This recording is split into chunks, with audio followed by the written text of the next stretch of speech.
Puji Tuhan, kita bersyukur karena pada kesempatan ini kita boleh bersama-sama beribadah di Advent kedua. Tinggal 2 kali minggu lagi kita akan merayakan Natal untuk 25 Desember. Tapi Natal umum jemaat akan kita laksanakan hari Sabtu depan. Itu artinya tinggal menghitung hari, 5 hari lebih kita akan merayakan Natal bersama-sama. Tentu adalah satu sukacita. Bapak Ibu sekalian, hari ini saya akan mengajak kita belajar satu bagian firman Tuhan. Kita akan membaca ayat Alkitab ini di dalam Roma pasal 1 ayat 17. Saya sudah tuliskan di slide. Kita akan bacakan bersama-sama dalam satu ayat ini. Kita akan baca bersama-sama 1, 2, 3. Ya. Sebab di dalamnya nyata kebenaran Allah yang bertolak dari iman dan memimpin kepada iman. Seperti ada tertulis, orang benar akan hidup oleh iman. Tema kita hari ini adalah iman. Bapak Ibu, kalau kita bicara soal iman, mungkin pasti ini sudah tidak asing lagi kepada kita. Karena kalau kita adalah orang Kristen, pasti kita akan bertemu dengan satu topik pengajaran yang penting, yakni iman. Tentu ini tidak bicara iman di luar Kristen. Kita akan bicara soal iman kekristenan. Dalam kesempatan ini Bapak Ibu izinkan saya akan mengupas secara biblikal dan akan saya ajak kita untuk melihat hal praktis bicara soal iman. Pasti kita sudah tahu ya apa arti dari iman, tapi saya ingin mengajak kita untuk melihat ke belakang untuk kita refresh ulang ya. Kita melihat arti daripada iman. Di dalam bahasa Ibrani, kata iman itu berarti memiliki kata emunah, artinya kepercayaan atau kesetiaan. Dan ini paling kuat ditulis di dalam Habakuk pasal 2 ayat 4. Sama seperti yang dikutip oleh Rasul Paulus di dalam Roma, bahwa orang yang benar akan hidup oleh percayanya. Kalau Rasul Paulus mengutip di dalam Roma pasal 1 ayat 17, orang benar akan hidup oleh iman.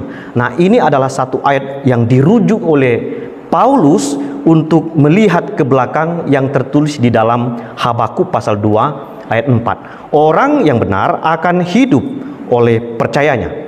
Dalam bahasa Yunani, kata iman itu diterjemahkan dengan kata pisteo atau pistis. Kata dasarnya pisteo, kadang-kadang muncul kata pistis. Kepercayaan, keyakinan, jaminan, dan kesetiaan. Bapak Ibu, itulah arti iman. Jadi kalau kita dikatakan orang beriman, berarti kita adalah orang percaya. Pertanyaannya, percaya kepada siapa? Tentu percaya kepada Tuhan Yesus Kristus. Jadi ketika kita beriman, berarti kita percaya kepada Kristus. Kita setia kepada Kristus. Kita menaruh hidup kita kepada Kristus yang menjamin hidup kita. Itu bicara soal iman. Maka jangan sampai kita punya pengertian yang salah soal iman. Jadi iman itu adalah kepercayaan kita sepenuhnya kepada Tuhan Yesus Kristus. Itu arti iman di dalam terjemahan Ibrani dan Yunani. Bapak Ibu yang dikasih Tuhan, kalau tadi saya bicara soal iman dan arti daripada iman, sekarang kita akan melihat dari mana iman itu. Kita bisa memiliki iman, kita bisa percaya kepada Tuhan, itu dari mana? Di dalam Alkitab, Efesus pasal 2 ayat 8 dan 9. Kita baca yuk, 1, 2, 3. Ya. Sebab karena kasih karunia kamu diselamatkan oleh iman. Itu bukan hasil usahamu, tetapi pemberian Allah. Itu bukan hasil pekerjaanmu. Jangan ada orang yang memegahkan diri. Bapak Ibu, di dalam Efesus 2, 8, 9 ini, anugerah atau pemberian atau kasih karunia Tuhan itu bukan hanya keselamatan, tetapi itu juga termasuk iman. Jadi keselamatan dan iman adalah pemberian Allah. Jadi kita bisa percaya kepada Tuhan, kita bisa memiliki iman karena Tuhan sudah mengaruniakannya kepada kita. Karena Tuhan sendiri yang memberikan kepada kita, sehingga kita bisa diselamatkan dan bisa percaya, memiliki iman. Jadi kalau kita ditanya dari mana iman itu, ya Tuhan sendiri yang mengaruniakannya. Maka kita tidak bisa paksa orang, Bapak Ibu, untuk bisa ikut Tuhan. Kamu harus ikut Tuhan. Kita ikat sampai sekuat-kuatnya. Kalau dia tidak dikaruniakan iman oleh Tuhan, dia tidak akan mungkin percaya kepada Tuhan. Maka iman itu adalah pemberian Allah. Tapi ada yang menarik di dalam penjelasannya. Itu bukan hasil usahamu. Itu pemberian Allah.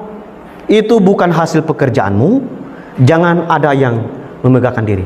Maka Bapak Ibu, kita menjadi Kristen, kita jadi ikut Tuhan, kita memiliki iman, kita memperoleh keselamatan. Jangan sombong, karena semua itu diberikan oleh Tuhan. Semua itu adalah kasih karunia. Jangan ada yang memegahkan diri, jangan ada yang sombong.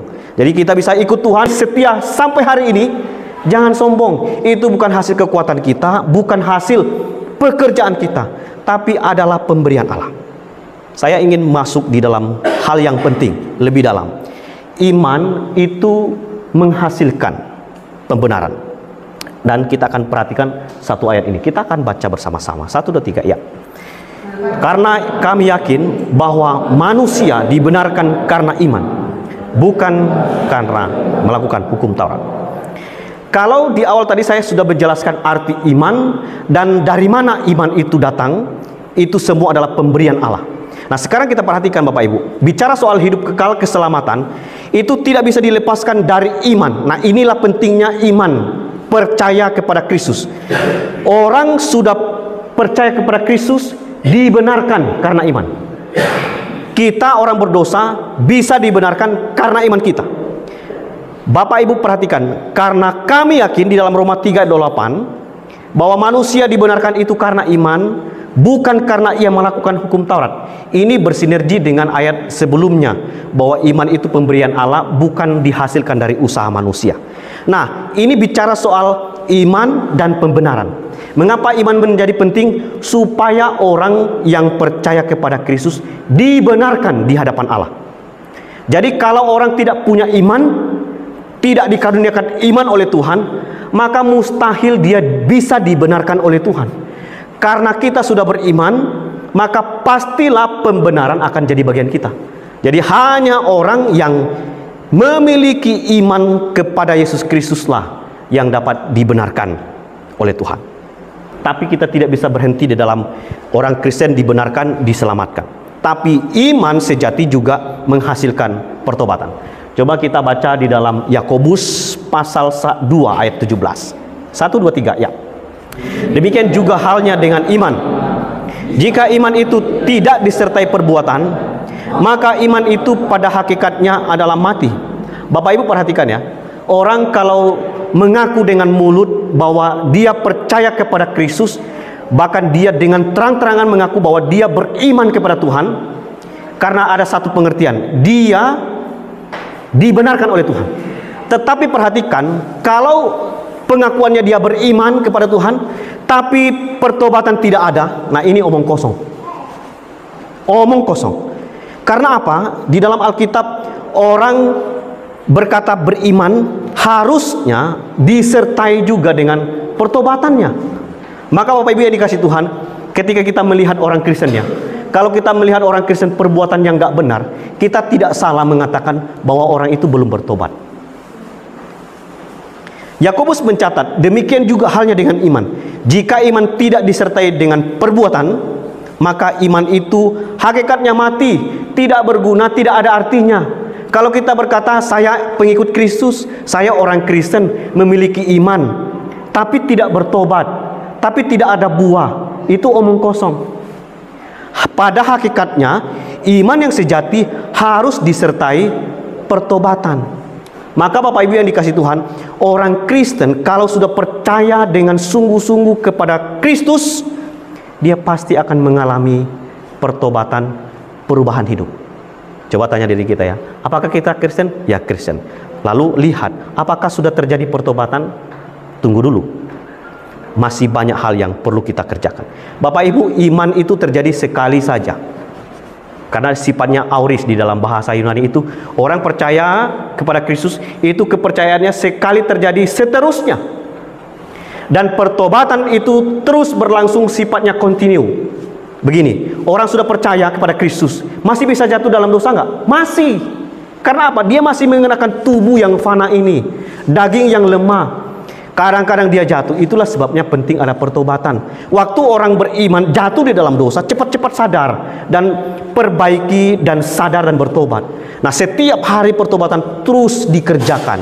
Maka itulah yang harus dihasilkan ketika orang beriman dan hidupnya jatuh dalam dosa dan menghasilkan pertobatan. Maka Bapak Ibu yang dikasihi Tuhan, jangan berkata begini ya, saya orang Kristen tidak perlu ada pertobatan, yang penting saya beriman. Tidak perlu memikirkan hidup yang dalam dosa itu. Harus Bapak Ibu, orang percaya kepada Kristus sejatinya itu menghasilkan pertobatan. Perhatikan Rasul Paulus. Rasul Paulus itu adalah seorang yang sangat ganas, sangat berdosa. Dia pembunuh, penganiaya orang Kristen yang ikut Tuhan. Dari hidupnya yang jahat, waktu dia kenal siapa Kristus dan Tuhan berikan kepercayaan kepadanya, Paulus yang sangat ganas ini berubah hidupnya, bertobat. Dia tidak lagi hidup dalam dosa. Itulah sebabnya dia katakan hidup lamanya itu adalah sampah, maka dia tinggalkan. Maka Bapak Ibu dia kasih Tuhan, orang Kristen itu ketika mengaku dengan mulutnya dia percaya kepada Kristus, hidupnya itu harus disertai dengan pertobatan. Kalau tidak bertobat, berarti ada masalah dalam iman. Itu bukan iman. Kita akan lihat nanti. Saya mengutip satu tulisan dari John Calvin, Bapak Ibu, seorang teolog dari Reformed. Dia katakan begini, iman sebagai pengetahuan yang kokoh dan pasti akan kebaikan hati Allah kepada kita yang didasarkan atas kebenaran janji di dalam Kristus, yang diberikan dengan cuma-cuma, baik yang dinyatakan bagi akal budi kita maupun yang dimateraikan dalam hati kita oleh Roh Kudus. Jadi Roh Kudus itu mengerjakan di dalam hati orang percaya sehingga mereka punya pengertian, hati mereka dimateraikan oleh Roh Kudus sehingga orang percaya. Kepercayaan orang Kristen itu harus kuat di dalam Kristus. Nah, ini ada satu pernyataan yang sangat tegas dari John Calvin, di mana dia menyentuh yang sangat penting, yakni akal, budi, dan hati. Orang percaya tidak hanya tahu siapa Allah, tapi betul-betul di dalam hatinya dia mengenal dengan benar siapa Allah. Saya mengutip satu tulisan yang dituliskan oleh Ursinus. Di sini ada namanya Ursinus? Tidak ada ya, Bapak Ibu. Satu tulisan yang ditulis oleh Ursinus di dalam buku Heidebel. 4 macam iman. Nanti kita akan melihat apakah kita adalah bagian-bagian yang dituliskan ini. Yang pertama, iman historis ya. Jadi dia memberikan beberapa macam iman. Yang pertama, iman histori. Iman historis itu adalah hanya merupakan pengetahuan akan hal-hal yang katanya dilakukan oleh Allah. Misalnya kita gini, kita mendengar apa yang dilakukan oleh Allah di dalam PL. Bapak Ibu pernah melihat Adam? Pernah melihat Adam? Percaya bahwa ada Adam? Percaya. Kenapa? Karena sudah dituliskan. Nah, itu bicara soal yang historis. Ya, iman historis. Hanya tahu saja apa yang sudah ditulis dalam Alkitab. Ya, aku sudah tahu itu. Ya, itu namanya iman historis. Apa yang sudah tertulis di dalam sebelum apa yang diungkapkan oleh Tuhan ya. Lalu iman yang sementara. Iman yang timbul dari penerimaan firman. Misalnya hari ini kita sedang dengar khotbah ini. Bapak Ibu waktu dengar khotbah, dengar, ngerti, lalu mulai percaya kepada Tuhan. Tapi masalahnya adalah iman sementara ini adalah dengan segera gembira, tetapi tidak berakar. Ingat ketika Yesus memberikan perumpamaan penabur benih, ya, benih itu ditabur di mana saja? Ada 4 ya, ditabur di tanah yang subur ya, di tanah yang keras, di batu, di duri, ya. Ada yang dengar firman bahagia sekali, dia sangat diberkati dengan firman pada waktu dia dengar firman. Tetapi masalahnya adalah dia tidak berakar. Itulah yang disebutkan dengan iman yang sementara. Bapak Ibu, orang yang memiliki iman yang sementara ini, misalnya dia sudah beriman kepada Tuhan ya, lalu ketika ada masalah digoyangkan, maka dia cepat-cepat putus asa, cepat-cepat kecewa, dan cepat-cepat sekali meninggalkan Tuhan. Nah, ini namanya iman sementara. Karena apa? Tidak punya dasar, tidak punya kekuatan, karena tak berakar ya. Lalu iman mujizat ya. Ini kebanyakan orang Kristen berhentinya di sini. Iman hanya mujizat. Mujizat bukan hanya kesembuhan, bukan hanya pulih dari sakit, bangkit dari kematian, bukan.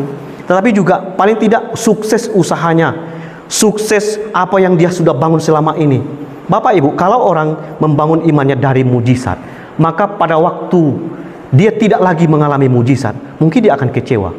Bapak Ibu perhatikan ya, kalau orang Kristen membangun iman dari mujizat, nanti saya akan munculkan apa yang disampaikan oleh pendeta Stephen Tong juga. Ketika orang melandaskan imannya kepada mujizat, ketika tidak terjadi mujizat, dia akan cepat-cepat meninggalkan Tuhan. Yang terakhir adalah iman yang menyelamatkan. Nah, kebanyakan kita tidak peduli soal iman yang menyelamatkan. Nah, iman ini penting Bapak Ibu, supaya orang percaya kepada Kristus, hidupnya itu diselamatkan. Kalau dia tidak memiliki iman di dalam Kristus, mustahil dia diselamatkan. Nah, 4 macam iman ini didefinisikan oleh Ursinus. Nah, ini adalah gambaran untuk memudahkan kita melihat, oh, iman, ada iman historis, ada iman sementara, iman mujizat, dan iman yang menyelamatkan. Nah, pengertian iman yang tidak sulit untuk diartikan oleh orang Kristen tertulis dalam Ibrani 11 ayat 1 ya. Coba kita baca satu ayat ini, 1, 2, 3 ya. Iman adalah dasar dari segala sesuatu yang kita harapkan dan bukti dari segala sesuatu yang tidak kita lihat. Nah, kalau orang Kristen ditanya, cepat-cepat rujuk ayat ini. Iman adalah dasar dari segala sesuatu yang kita harapkan dan bukti dari segala sesuatu yang tidak kita lihat. Jadi iman itulah kuncinya. Kalau orang tanya iman adalah dasar, iya. Yang mengharapkan segala sesuatu itu bicara soal iman. Mengharapkan yang tidak kelihatan itu juga iman. Jadi bukti dari segala sesuatu yang tidak kita lihat itu apa sih? Ya, bicara soal kehidupan masa yang akan datang, masa yang akan sulit yang kita tidak tahu. Tetapi perhatikan Bapak Ibu, waktu kita punya iman, kita itu seolah-olah dibuat begini. Kita percaya sesuatu yang kita harapkan itu pasti akan terjadi. Dan belum ada bukti yang kelihatan, tapi kita sudah percaya. Maka Bapak Ibu, ini adalah pernyataan yang sangat tegas yang disampaikan oleh Yesus kepada Thomas ya. Ketika Thomas tidak percaya kepada Yesus ya, Thomas protes, sebelum aku cucukkan jariku di dalam lambung atau jarinya, maka aku tidak akan percaya. Lalu waktu Yesus datang, Yesus menampakkan diri kepada Thomas ya. Lalu Thomas akhirnya percaya. Thomas kepercayaannya itu didasarkan kepada apa? Bukti. Banyak juga orang Kristen maunya kalau sudah ada mujizat, kalau sudah ada bukti, kalau sudah kaya, baru aku setia kepada Tuhan, barulah percaya kepada Tuhan. Mustahil ya, kita tidak bisa percaya kalau tidak ada bukti. Sama seperti Thomas. Tapi kalimat yang disampaikan oleh Yesus, berbahagialah orang yang tidak melihat namun percaya, lebih tinggi daripada itu. Kalau Thomas sangat bahagia karena dia sudah melihat lalu dia percaya. Tapi Yesus katakan lebih berbahagia orang yang nggak pernah lihat apa yang diharapkan dan tidak pernah ada bukti, tapi dia percaya. Yesus katakan berbahagialah mereka. Saya mengutip satu tulisan yang disampaikan oleh Stephen Tong. Ya, kita lihat dari pemaparan dari Pak Tong ya. Ada 4 presuposisi iman yang salah. Yang pertama adalah iman berdasarkan penglihatan, seperti yang disampaikan oleh Thomas ya. Jika saya melihat, saya akan percaya. Bapak Ibu perhatikan ya, Pak Tong memberikan definisi itu sangat biblikal. Kalau orang mau percaya kepada Tuhan, baru mau lihat, Anda tidak akan melihat sampai kapanpun. Iman berdasarkan penglihatan adalah iman yang salah. Jika saya melihat, saya akan percaya. Kalau tidak melihat, berarti saya tidak mau percaya. Nah, ini adalah iman yang salah. Yang kedua, iman berdasarkan pengalaman. Jika saya mengalami, saya akan percaya. Bapak Ibu, saya sudah singgung di awal ya. Misalnya gini, tahun ini kita berdoa kepada Tuhan supaya Tuhan membuat keluarga kita itu diberkati dan kaya. Misalnya, itu gambarannya. Tapi setelah kita lewati tahun ini masih aman.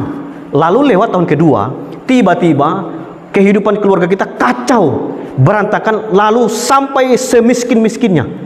Bahkan mau minum, mau makan, itu harus minta-minta. Lalu kita ingat, dulu saya melandaskan, saya bisa percaya kepada Tuhan karena saya mengalami waktu buka usaha Tuhan berkati keluarga dan saya jadi kaya. Sekarang ternyata pengalaman itu tidak menjamin iman saya. Waktu dia miskin, cepat-cepat dia tinggalkan Tuhan. Bapak Ibu, jangan sesekali melandaskan iman kita kepada apa yang kita sudah alami. Ketika Tuhan sudah berkati kita, iman kita tidak tergantung dari apa yang Tuhan sudah berikan kepada kita.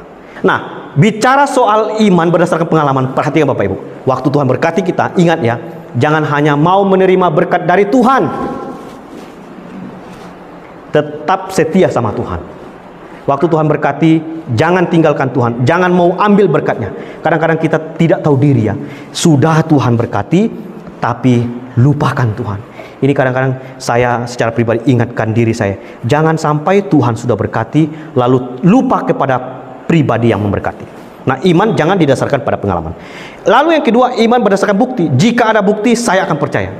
Lalu yang keempat, iman berdasarkan logika. Jika masuk akal, saya akan percaya. Nah, kebanyakan orang yang nggak percaya kepada Tuhan selalu punya begini. Iman orang Kristen itu nggak logis. Bukan nggak logis ya, tapi nggak sampai di logika ya. Nah, Pak Stephen Tong itu memberikan gambaran. Iman yang salah itu adalah iman yang didasarkan pada penglihatan, berdasarkan pada pengalaman, berdasarkan pada bukti, dan iman yang didasarkan pada logika. Kalau nggak masuk akal, saya nggak mau percaya. Saya tidak mau beriman.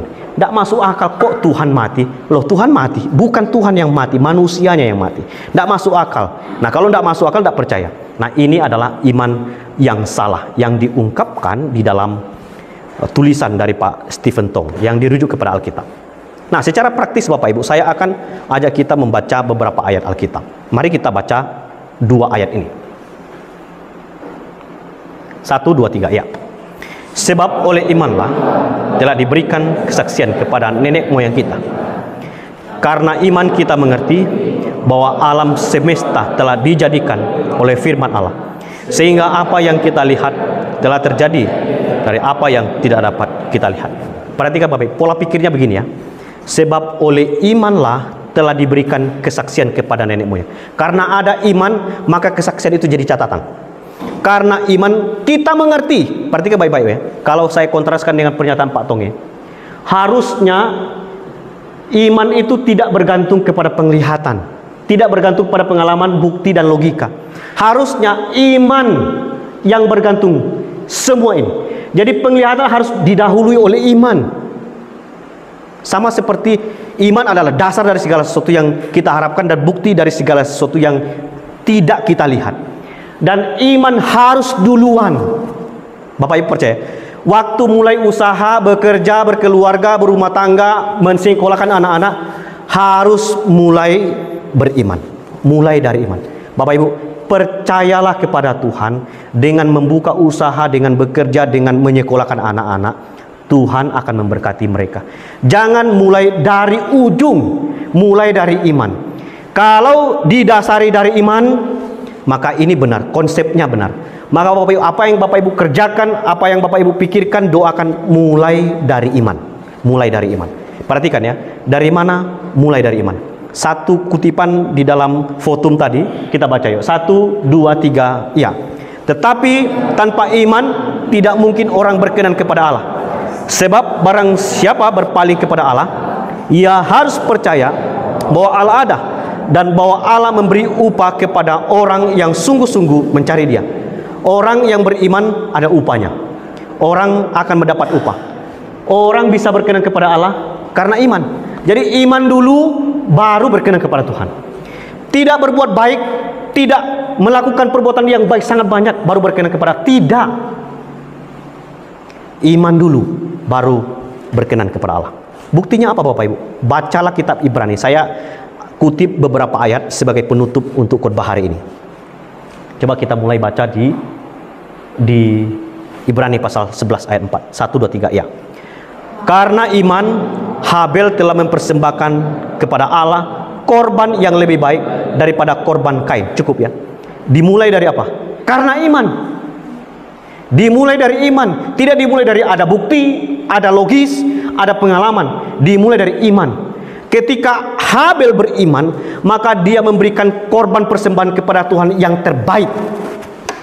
Sama seperti nanti kita akan dengarkan tema, belum ada di sini, akan kita kerjakan setelah ini di Korasi. Maka pulanglah mereka melalui jalan lain, Bapak Ibu, itu orang Majus ketika datang melihat Yesus Kristus yang dilahirkan, mereka mempersembahkan korban yang terbaik. Mengapa? Karena mereka melihat ya, mereka percaya bahwa apa yang ditujukan dengan tanda bintang, maka mereka datang kepada Kristus. Perhatikan ya, karena iman pun Habel mempersembahkan korban yang terbaik. Bapak Ibu, orang Kristen itu kalau memberi yang terbaik, pasti harusnya selalu yang terbaik. Saya bersyukur ya Bapak Ibu, waktu saya lihat warta saya juga kaget ya. Saya doa sama istri saya, kita doakan Tuhan supaya bagaimanapun caranya, ya kiranya Tuhan yang memberkati, mencukupkan dana Natal kami. Karena apa yang sudah terkumpul dari janji iman, itulah yang bisa kami berikan. Tapi puji Tuhan ya, Bapak Ibu, Tuhan menggerakkan jemaat ya, semua kita yang terlibat di gereja ini, dan orang-orang yang bahkan tidak kenal Tuhan, Tuhan pakai untuk mendukung kita. Itu adalah sesuatu yang sangat luar biasa. Maka saya melihat, wah, karena iman, maka Tuhan bekerja. Habel karena punya iman, dia berani memberikan yang terbaik untuk Tuhan. Maka di Natal ini Bapak Ibu, walaupun waktunya sangat mepet, bisa memberikan yang terbaik ya. Amin ya. Kita harus bisa memberikan yang terbaik. Perhatikan lagi, setelah iman Habel, Henok pun begitu. Maka Henok karena imannya dia terangkat, dia tidak mengalami kematian. Bapak Ibu, apa korelasinya dengan hidup kita? Orang Kristen sudah percaya kepada Kristus, memang kita akan mati semua, tapi kita tidak akan masuk di dalam neraka karena kita punya iman di dalam Kristus yang menjamin hidup kita di sorga kelak. Maka sama seperti Henok percaya kepada Tuhan, maka dia tidak mengalami kematian, tapi dia terangkat ke sorga dan tidak mengalami kematian. Demikian orang Kristen. Kalau orang Kristen beriman, memang dia akan mati, tapi dia akan dihukum di dalam neraka. Dia akan masuk hidup di dalam kekekalan bersama dengan Tuhan. Lalu yang ayat yang ketujuh dari Nuh ya, karena iman maka Nuh dengan petunjuk Allah tentang sesuatu yang belum kelihatan dan taat mempersiapkan batra untuk menyelamatkan keluarganya. Karena iman Nuh diselamatkan. Perhatikan ya, karena iman Nuh diselamatkan. Apakah hanya Nuh? Tidak, keluarganya juga diselamatkan. Bapak Ibu, dimulai dari iman.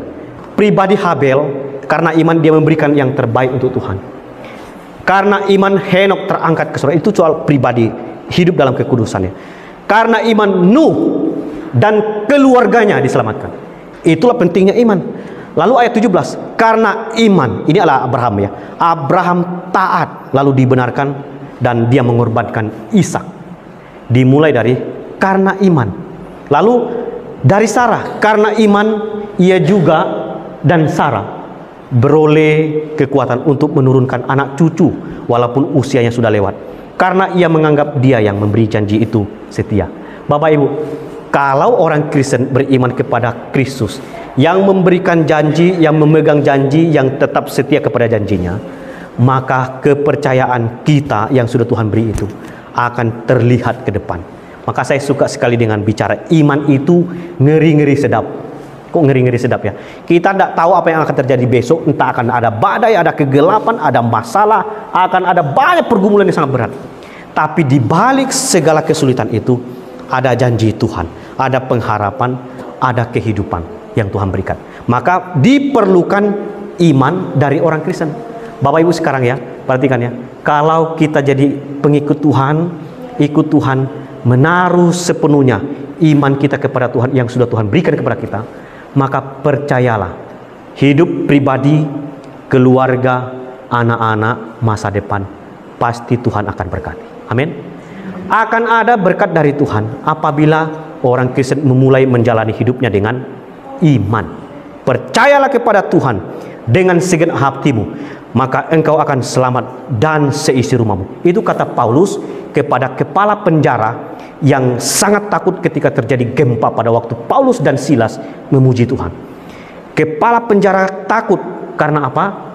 Dia takut kalau tahanan ini lari. Paulus katakan, percayalah kepada Kristus, maka engkau dan seisi rumahmu akan selamat. Bapak Ibu perhatikan ya.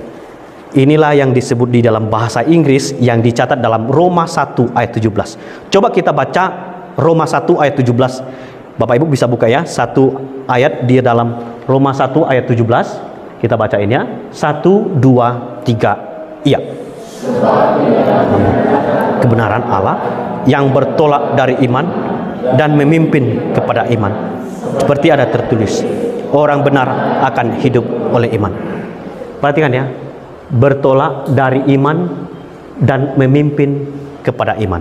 Itulah yang disebutkan dengan kalimat terakhir di dalam khotbah saya adalah from faith to faith.